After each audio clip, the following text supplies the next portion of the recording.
7 बार से लगातार विधायक। रायपुर में एक नाम आता है बृजमोहन अग्रवाल, और एक होता है कि मोहन भैया का एक काफिला चलता है आपके पीछे। इस बार आपका 8वां चुनाव है। पिछले बार भी जब आपसे बात हो रही थी व्यक्तिगत तौर पर मेरी, तो आपने बताया था कि पहला जो चुनाव था वो आपने कम मतों से निकाला, फिर ये मतों का अंतर धीरे धीरे बढ़ते रहा। इस बार क्या कहेंगे? इस बार पिछले चुनाव से अंतर ज्यादा होगा, पिछले चुनाव से ज्यादा वोटों से जीतेंगे।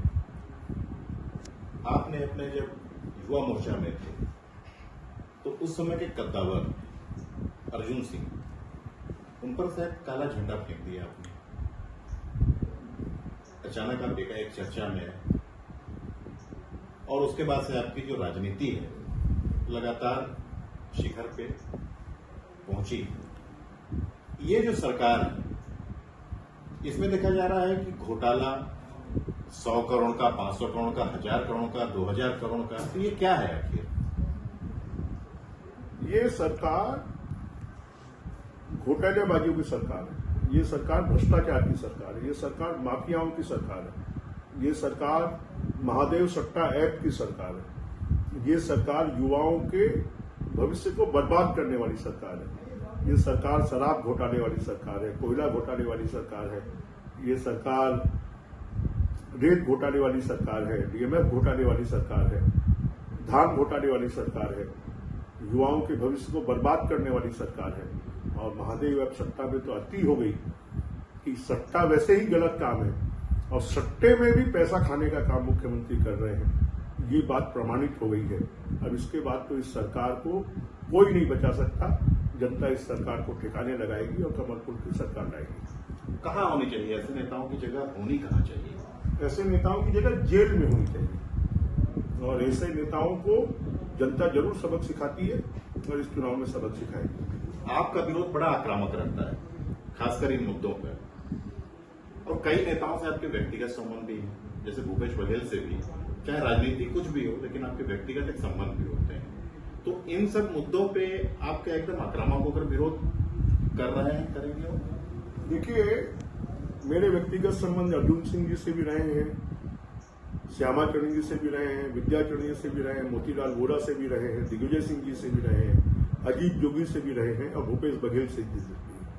आज अगर पूरे छत्तीसगढ़ में आप पता करेंगे तो जितना आक्रामक विरोध और जितना तीखा मैं उनके खिलाफ बोल रहा हूँ, दूसरों नहीं बोल रहा। व्यक्तिगत संबंध अपनी जगह है, पर प्रदेश का हित, जनता का हित, ये अपनी जगह है। जनहित के सामने व्यक्तिगत इस जो संबंध है उसको तिलांजलि नहीं दी जा सकती।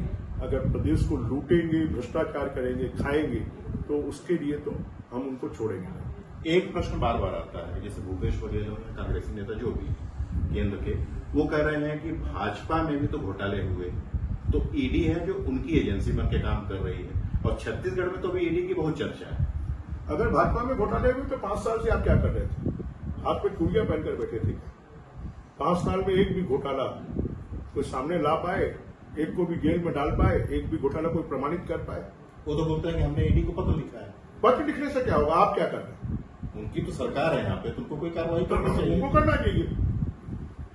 उनके पास में कोई प्रमाण नहीं है, खाली वो आरोप लगाने का काम करते हैं। जब ये लगता है कि कोई इशू ऐसा है जो इंटर स्टेट का इशू है, कोई इशू ऐसा है जिसकी जांच सीबीआई को या ईडी को करनी चाहिए, तब उसकी जांच होती है। जब आप सरकार में बैठे हैं, आपकी पुलिस है, आपका ईओडब्ल्यू है, आपका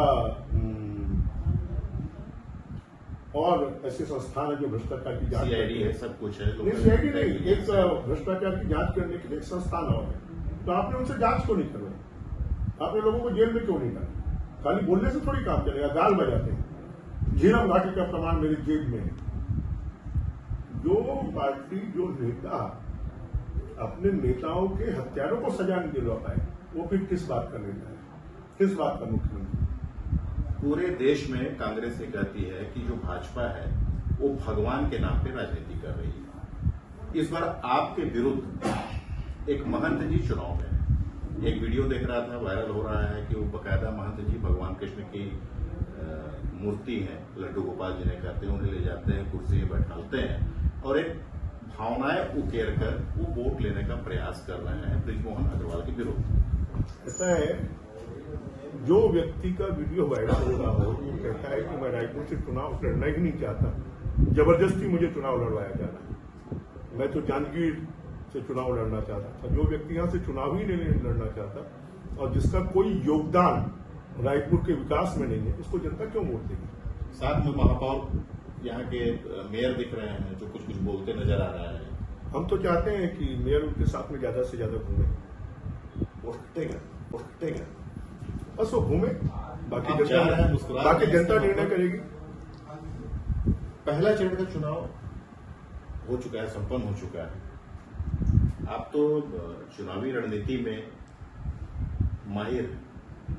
आपका आकलन क्या है? मेरा आकलन है, अभी जो पहला चरण का चुनाव हुआ उसमें भी हम 2/3 सीटें जीतेंगे और दूसरे चरण के चुनाव में भी हम 2/3 सीटें जीतेंगे और 2/3 के बहुमत से हम अपनी सरकार बनाएंगे। भ्रष्टाचार को लेकर इसे रोकने के लिए या जो इतने भ्रष्टाचार हो चुके हैं, यदि आपकी सरकार बनती है तो बृजमोहन अग्रवाल कितना मुखर होंगे इस मुद्दे पर? जितने मुखर आज हैं उससे ज्यादा मुखर बाद में होंगे। हमारी सरकार बनेगी तो चाहे वो पीएससी घोटाला जिसने युवाओं के भविष्य के साथ में खिलवाड़ किया, गोबर घोटाला, गौठान घोटाला, जिन्होंने गायों को सड़कों पर मरने के लिए छोड़ दिया है, रेत घोटाला जो 5,000 की रेट है वो 15,000 में लोगों को खरीदने को मजबूर होना पड़ा, शराब घोटाला, कोयला घोटाला, डीएमएफ घोटाला, इन सब घोटालों की हम जांच करवाएंगे और जो भी दोषी हैं उनको हम बड़े कर देंगे। राष्ट्रीय स्तर के कुछ नेताओं से बात हुई तो एक बहुत मुद्दा जो संगीन, जो राष्ट्रीय सुरक्षा से भी जुड़ा हुआ है, वो है कुछ जो संदिग्ध लोग हैं छत्तीसगढ़ में बहुत तेजी से उनकी बसाहट हो रही है। क्या यहाँ के संज्ञान में नॉलेज में है, इन मुद्दों को उठाया भी है। जो रोहिंग्या है, देश के बहुत बड़े बड़े अपराधों से जुड़े हुए लोग छत्तीसगढ़ से पकड़े भी गए। ये सरकार का संरक्षण है। सरकार के संरक्षण में छत्तीसगढ़ में अपराध लगातार बढ़ रहे हैं। नहीं तो ये रोहिंग्या के ऊपर भी सरकार का संरक्षण है, सरकार का संरक्षण है, बोल्डली आप कह रहे हैं। बोल्डली कह रहे हैं। और इतना ही नहीं, जो लोग यहाँ के निवासी नहीं है उनके आधार कार्ड बन रहे हैं, उनके राशन कार्ड बन रहे हैं, उनके मतदाता परिचय पत्र बन रहे हैं, उनको प्रधानमंत्री आवास अलॉट किए जा रहे हैं। इस पे कार्रवाई करेंगे। अभी आपने कहीं पत्र लिखा है इसको? मैंने पत्र लिखा है, नगर निगम कमिश्नर से मैंने जानकारी मांगी है कि मुझे बताया जाए कि कब कर, उन्होंने कोई जानकारी नहीं दी। हमने कलेक्टर को, एसपी को पत्र लिखा है, उसकी कोई जानकारी नहीं। ये पूरे छत्तीसगढ़ में है मेरे ख्याल ये से? पूरे छत्तीसगढ़ जो डेमोग्राफी है उसको चेंज करने के लिए। तो दोस्तों, आज एक तेज तर्रार नेता से, जो चाहे राष्ट्रीय सुरक्षा के विषय हो चाहे इस पे, ये काफी मुखर है बृजमोहन अग्रवाल जी, और सीधे कह रहे हैं कि ऐसे एक प्रत्याशी को हमारे सामने ले आया है धर्म के नाम पे, जो यहाँ से चुनाव लड़ना ही नहीं चाह रहे थे। तो आज यहीं तक मुझे